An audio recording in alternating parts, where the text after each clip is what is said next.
Assalamualaikum warahmatullahi wabarakatuh. Saya Erika, mahasiswa Ilmu Komunikasi dari Universitas Paramadina.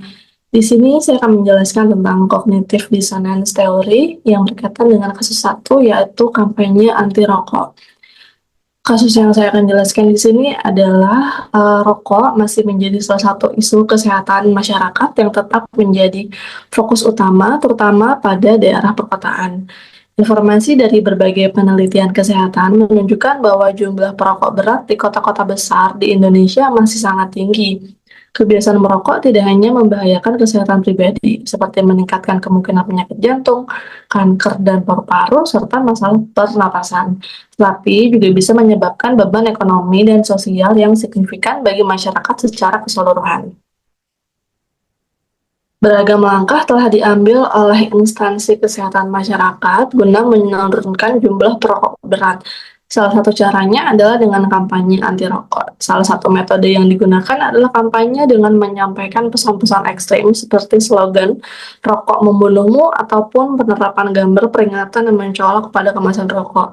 Namun, pengalaman menunjukkan bahwa strategi semacam ini belum sepenuhnya berhasil, terutama bagi perokok berat di daerah perkotaan.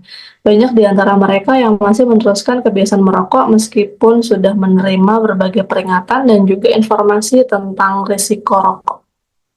Analisis teori yang saya gunakan ini adalah teori disonansi kognitif yang diperkenalkan langsung oleh Leon Festinger, menjelaskan bahwa seseorang akan merasakan ketidaknyamanan psikologis atau disonansi saat ada perbedaan antara sikap, keyakinan, atau pengetahuan dengan tindakan yang diambil.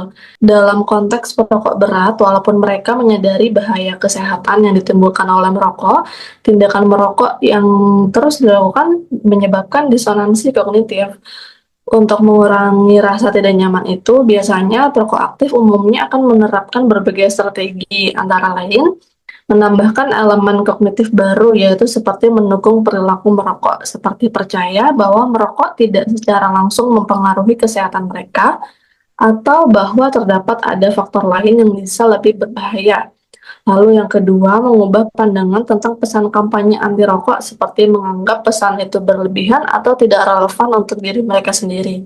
Lalu yang ketiga, mengabaikan atau menolak informasi yang tidak sejalan dengan kebiasaan merokok mereka. Studi di sini menunjukkan bahwa kampanye anti rokok dengan pesan ekstrim seperti rokok membunuhmu itu seringkali masuk ke dalam latitude of rejection bagi perokok berat, sehingga pesan tersebut tidak terlalu efektif dan malah memicu mekanisme pembenaran yang memperkuat untuk perilaku merokok. Perokok di sini cenderung menciptakan alasan untuk perilaku mereka agar tetap sejalan dengan keyakinan baru yang mereka bentuk guna mengurangi disonansi. Di samping itu, proses modifikasi perilaku akibat disonansi kognitif tidak berlangsung secara segera, tetapi melalui berbagai langkah, mulai dari kesadaran, refleksi, pengambilan keputusan, tindakan, hingga pemeliharaan perubahan. Oleh karena itu, kampanye anti rokok yang sukses harus mempertimbangkan tahap-tahap ini dan menghindari pesan yang terlalu ekstrim agar tidak langsung ditolak oleh audiens yang dituju. Analisis kasus dari kampanye anti rokok di sini adalah teori disonansi kognitif menjelaskan bahwa individu akan merasakan ketidaknyamanan psikologis saat terjadi ketidaksesuaian antara pengetahuan, keyakinan, atau sikap dan perilaku yang dilakukan. Dalam lingkup kampanye anti rokok, terutama untuk perokok berat di area perkotaan, teori ini sangat penting untuk menilai tanggapan dan keberhasilannya kampanye tersebut. Yang pertama itu munculnya ketidakselarasan antara pada perokok berat. Perokok berat biasanya sudah menyadari bahaya kesehatan yang ditimbulkan oleh merokok, baik melalui informasi umum, label peringatan pada kemasan, maupun kampanye kesehatan yang ada di masyarakat. Pengetahuan ini tidak sejalan dengan kebiasaan mereka yang masih merokok, yang mengakibatkan disonansi kognitif Ketidaknyamanan mental ini memotivasi seseorang untuk mencari cara mengurangi disonansi. Lalu yang kedua adalah strategi mengurangi disonansi. Daripada mengubah perilaku untuk berhenti merokok, banyak perokok berat memilih untuk menambah atau mengubah elemen kognitif baru yang bisa mendukung kebiasaan merokok mereka. Berdasarkan studi di Indonesia, beberapa taktik yang diterapkan oleh perokok berat untuk mengurangi disonansi ini antara lain Yang pertama yaitu mereka mempercayai bahwa merokok tidak terpengaruh langsung terhadap kesehatan mereka. Yang kedua, menganggap terdapat banyak faktor lain yang lebih berisiko bagi kesehatan. Yang ketiga, memanfaatkan argumen ekonomi. Contohnya dengan menyatakan bahwa rokok berperan sebagai kontributor signifikan terhadap pendapatan negara. Lalu yang keempat, menghindari atau menolak pesan kampanye yang terlalu ekstrim seperti slogan rokok membunuhmu karena menurut mereka pesan tersebut masuk ke dalam latitude of rejection dan dianggap tidak sesuai dengan pengalaman pribadi mereka.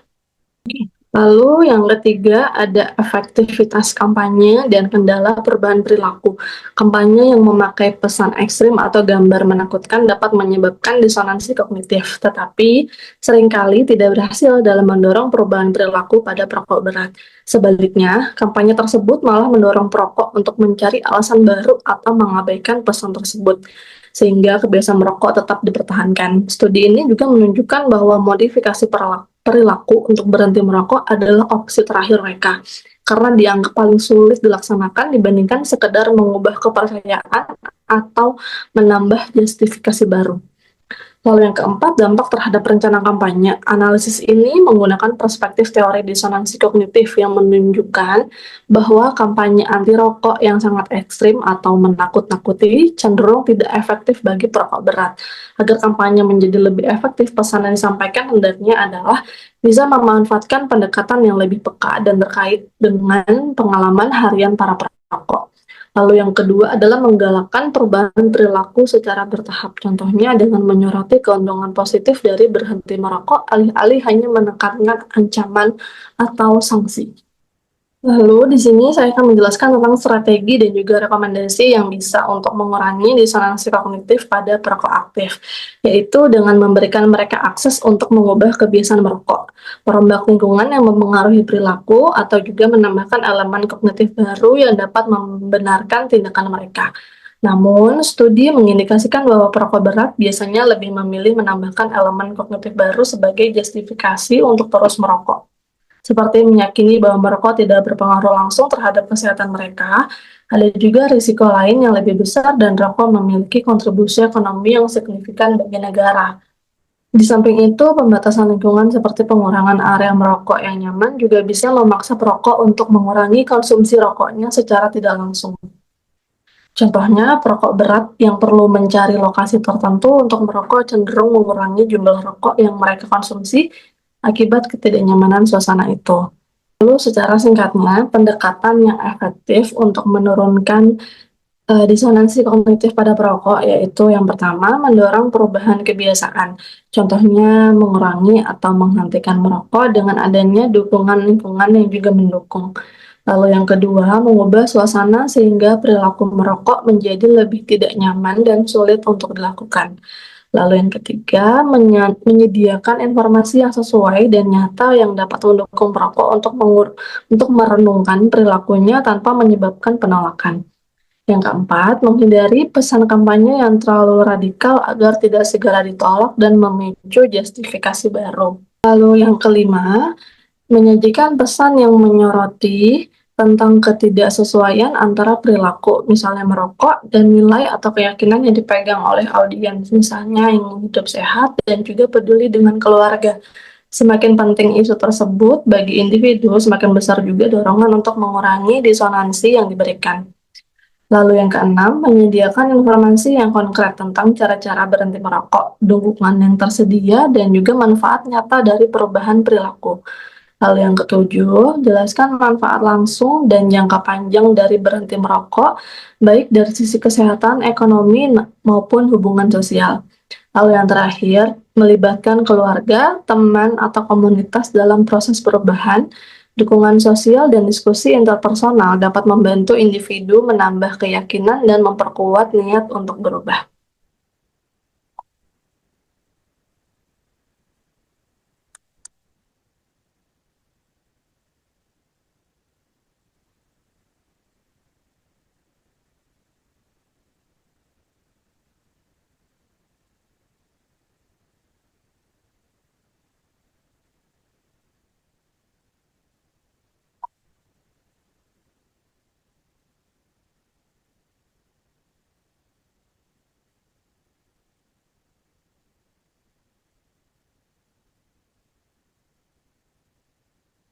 Oke, dengan menggunakan strategi komunikasi di atas untuk mengurangi disonansi, hasil yang akan diperoleh adalah sebagai berikut, yaitu perubahan perilaku, peningkatan niat untuk berhenti merokok, dan juga transisi menuju perilaku sehat akibat reduksi melalui perubahan tindakan.